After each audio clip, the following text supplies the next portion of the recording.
Buenas tardes, nosotros somos el equipo 2. Mi equipo está conformado por Jesús Aarón Puente Ramos y su servidor Fabián Israel Pérez Torres. Nosotros estaremos compartiendo el tema de herramientas de la comunicación oral y escrita en la investigación documental. Nuestro catedrático será la doctora Lucy Montiel y a continuación les compartiré una pequeña introducción. Saber cómo realizar una investigación, así como reportar sus resultados, es muy importante para el desempeño de la vida académica, profesional y laboral. Da la pauta para desarrollar trabajos con los elementos de validez científica y metodológica. Desafortunadamente se arrastran vacíos, falta de aptitudes y conocimiento de sus fundamentos metodológicos y de la manera de reportar sistemáticamente sus resultados. Todo profesionista debe formarse en el dominio de las herramientas de investigación para aplicar sus resultados, conocimientos, productos para solucionar problemas, mejorar y enriquecer la vida en su entorno y en la humanidad. Esta obra está destinada a dotar al lector de los fundamentos para realizar y reportar sus trabajos de investigación. Así, en el primer capítulo se aprende a través de un ejemplo cómo realizar un estudio para reconocer el desarrollo de su campo laboral con fundamento en la investigación científica y tecnológica. 2.1 Distinción entre la comunicación escrita y oral. La comunicación, entendida como la actividad de intercambiar ideas y pensamientos entre dos o más personas que actúan como emisores y receptores, los cuales tienen la capacidad innata de poder exteriorizar y compartir todas aquellas reflexiones, emociones y perspectivas que cada quien elabora del mundo. Es entonces cuando podemos establecer que los modos para plasmar y o poder exteriorizar estas sensaciones que el mundo nos genera es mediante la comunicación oral y la comunicación escrita. Mismo tema. Los elementos anteriores intervienen en toda interacción comunicativa, cumplen ciertas funciones que mencionamos enseguida: el emisor, el receptor, el mensaje, el código, el canal y el contexto. Aquí el emisor es uno de los interlocutores de la comunicación, el que emite el mensaje. Emite su mensaje condicionado por su propio horizonte cultural y por una intención. Esta es la que motiva la comunicación. El receptor es el interlocutor de la comunicación, el que recibe el mensaje. Puede ser uno o varios o miles. El receptor no es un sujeto pasivo, pues capta e interpreta y comprende el mensaje según su horizonte cultural, es decir, según lo que él es como persona. El mensaje es el objeto de la interpretación comunicativa, es la enunciación que contiene la información que el emisor expresa de manera oral o escrita. El código es el conjunto de signos lingüísticos que el emisor selecciona para transmitir su mensaje con base en ciertas reglas gramaticales, sintácticas y sociales. El receptor debe conocer el código para comprender o cabalidad la información que recibe. El canal de la comunicación es el medio por el cual circula la información, puede ser oral y escrito: la radio, la televisión, el internet, entre otros. Contexto o situación comunicativa es el conjunto de circunstancias personales, espaciales, temporales, sociales y culturales que condicionan en el método de la interacción entre los interlocutores.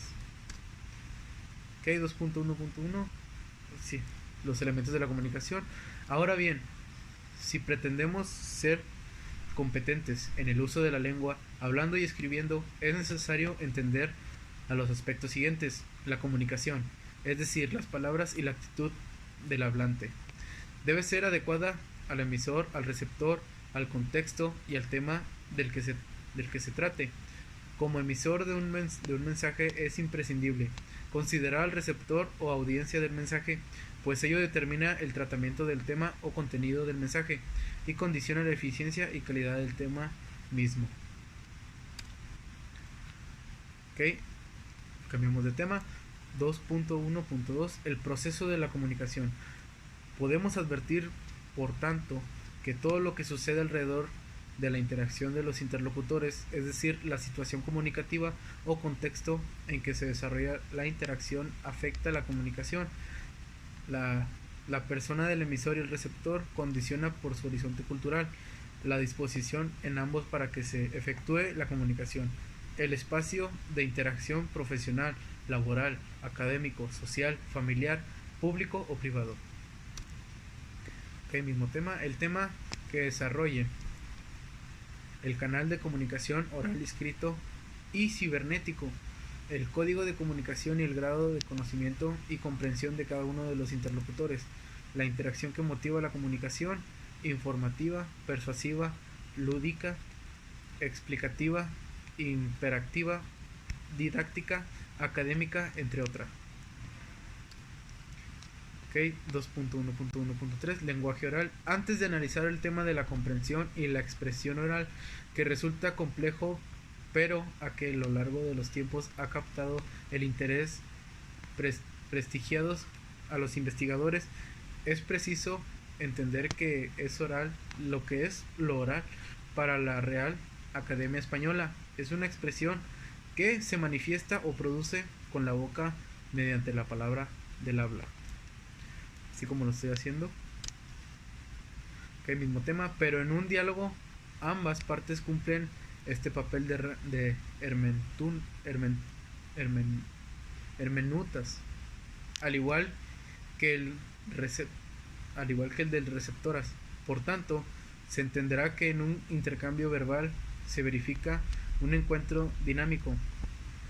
Para que este nivel tan fluido se alcance, es preciso justamente que exista comprensión, que ambas partes sean capaces de interpretar, que sean en igualdad de circunstancias y intérpretes. Ok, a continuación les compartirá el siguiente tema mi compañero Jesús Arón. Buenas tardes, mi nombre es Jesús Arón Puente Ramos y voy a seguir con lo que es la segunda parte del tema 2.1. Bueno, tenemos 2.1.4, problemas que dificultan la comunicación oral. Santos Dioné en el 2012 nos comenta: como se ha visto, la comunicación está ligada invariablemente a la otredad, a esa imprecisión que uno guarda de su receptor y que puede ser confirmada o transformada durante un encuentro. Pero también debe tomarse en consideración algunos aspectos que pueden volver áspero o confuso el diálogo entre individuos. He aquí algunos de ellos: vaguedad e imprecisión. Es obvio que un individuo que tiene que comunicar una noticia fatídica debe tener tacto y no puede omitir las palabras tal y como se desearía hacerlo, sin lastimar ni causar efectos negativos, pero en otras circunstancias la claridad es de enorme valor. 2.1.5 Técnicas de expresión oral. Santos Dioné nos sigue comentando: la conversación informal, por ejemplo, no requiere en muchos casos de apoyos argumentativos, a menos que entre los hablantes suba el tono de la plática y se exijan pruebas de determinado hecho. Sin embargo, en una presentación formal, el orador sí debe demostrar sus dotes para poder argumentar. Seguimos con el mismo tema. Santos Dioné nos comenta en el 2012: uso de las figuras retóricas. Las personas en general hacen uso de la retórica en la vida cotidiana casi sin percatarse. Desde pequeños el contexto adiestra a los hablantes a emplear estos recursos que en muchos casos son atractivos e ingeniosos. Por ejemplo, ejemplos de las figuras retóricas son la metáfora, que resalta la semejanza entre significados de palabras distintas entre sí y que no guarda semejanza en la realidad. Un ejemplo de esto es: me pegó fuerte la noticia, lo tiene bajo la lupa. Seguimos con el mismo tema. Santos Dioné en el 2012 nos comenta que la ironía, es decir, lo que busca es generar un efecto burlón a partir de palabras que en otro contexto expresarían exactamente lo que significan. Ejemplos de estas son: bonita respuesta, comprar un carro nuevo, claro, mañana mismo, tú escógelo. Estoy rebosante de salud, ¿no me ves? Continuamos. 2.1.6 Técnicas de diálogo, conversación, tormenta de ideas, debate, preguntas y respuestas. Santos Dioné en el 2012 nos sigue comentando: este apartado retoma algunos de los conceptos que ya han sido analizados en unidades anteriores. Sin embargo, conviene repasarlos con el objetivo que el estudiante haga prevalecer la prudencia y favorezca la discrepancia en la comunicación oral. Conversación: los participantes pueden diferir en sus ideas, pero si se sube el tono de la conversación, este podría convertirse en una discusión. Esto no es recomendable, dado que pues si nosotros estamos dialogando con una persona no podemos subir el tono de la voz, dado que se puede malinterpretar que queramos llegar a alguna discusión. Seguimos con el mismo tema. Santos Dionel en 2012 nos comenta: las tormentas de ideas. Semejantes juntas suelen confrontar a los participantes, quienes luchan por demostrar cuál es el mejor concepto. En tales encuentros es importante que el entusiasmo no dé lugar a una ruptura del diálogo. Esto quiere decir más que nada que igual, o sea, no se suba el tono de voz, y más que nada todo lo hagamos con respeto y que tengamos unas buenas comparaciones de ideas. Seguimos con el mismo tema. Santos Dionel en 2012 nos comenta que el debate es el ámbito académico. En el ámbito académico, los debates son comunes como el ejercicio entre estudiantes de leyes, ciencias políticas e incluso en las ciencias. Es común que los científicos tengan que demostrar sus conocimientos frente a los charlatanes. Mismo tema. Santos Dionel en 2012 nos comenta que las preguntas y respuestas más que nada se organizaban en el pasado y entre auditores. En el presente se han trasladado a espacios menos presenciales, en particular el internet más que nada. Esto para sacarnos de alguna duda o investigar a fondo algún determinado tema. 2.1.7 Recursos audiovisuales en la expresión oral. Santos Dionel en 2012 nos comenta que los recursos de los que disponen las organizaciones humanas o los profesionales que elaboran con su cuenta se han enriquecido. Básicamente esto se debe a que la tecnología multimedia, las computadoras pueden almacenar audio y editar en un tiempo realmente reducido. También es posible producir música por su propia cuenta y hacer que estos productos sonoros complementen ponencias, presentaciones en PowerPoint y en video. Mismo tema, Santos Dionel en 2012 nos comenta los auxiliares visuales. Más que nada, estos son los tipos de, más que nada, recursos que nosotros disponemos para hacer una presentación o para poder apoyarnos para dar una presentación, que pueden ser más que nada, por ejemplo, las teles, los proyectores, más que nada todo eso. Mismo tema, auxiliares sonoros. E igual, como lo comentaba, al igual que las televisiones, los proyectores, los auxiliares sonoros más que nada nos ayudan para poder transmitir bien el mensaje a un mayor alcance y más que nada para un determinado público. 2.1.8 Lenguaje oral y lenguaje escrito. Diferencias. Santos Dionel 2012 nos comenta: la escritura o lenguaje escrito consiste, de acuerdo a la Real Academia Española, en un sistema de signos utilizados para escribir. En resumen, es prescindir de la memoria, trascender en el tiempo y el espacio y conservar su inmutabilidad.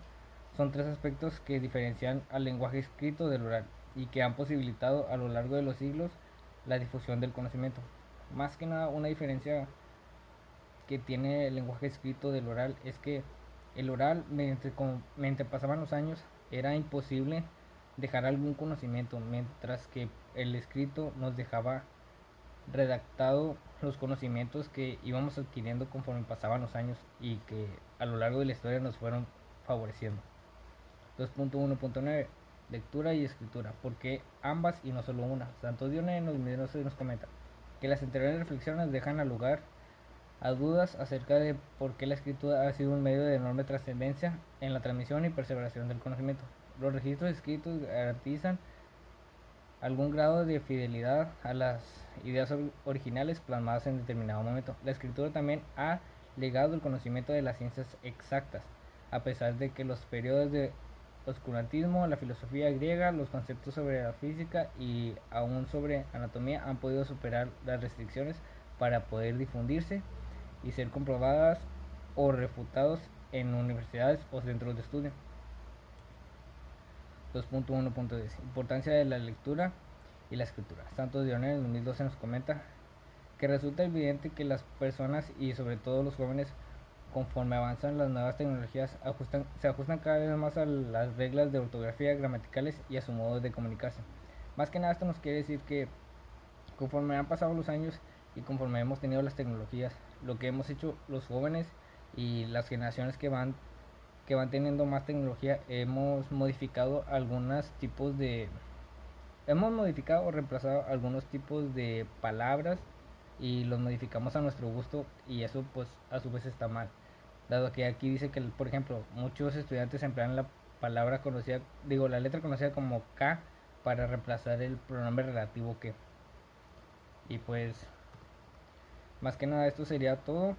Yo creo que una conclusión en general sería que conforme han pasado los años, hemos aprendido que mediante la escritura hemos podido trascender con diversas tecnologías y que estas diversas tecnologías al final de cuentas nos han podido ayudar para, al igual que la escritura, poder dejar un conocimiento y a su vez que ese conocimiento nos favorezca en un futuro para seguir avanzando conforme han pasado los años.